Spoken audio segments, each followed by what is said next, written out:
खबरों के सिलसिले को आगे बढ़ाते हुए खबर शामिल करेंगे फैसलाबाद फजलुर रहमान की रिपोर्ट के मुताबिक आपको बताते चलें कि वाटर एंड सैनिटेशन एजेंसी वासा फैसलाबाद के मैनेजिंग डायरेक्टर सहेल कादर चीमा ने बारिश थमने के साथ ही शहर के मुख्तलिफ मकामात के विजिट्स शुरू कर दिए।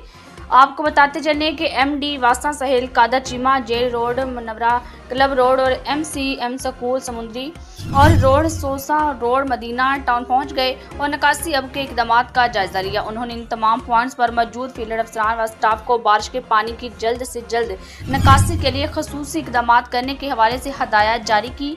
पानी के आखिरी कतरे की निकासी तक ऑपरेशन स्टाफ फील्ड में मौजूद रहेंगे। डी वाटरिंग स्टेटस समेत दीगर मशीनरी को भी ऑपरेशनल रखा जाएगा। सहेल कादर चीमा की गुफ्तगू। शहरियों को बारिश के पानी को फौरी अखराज के लिए तमाम वसाइल बरकार लाए जा रहे हैं।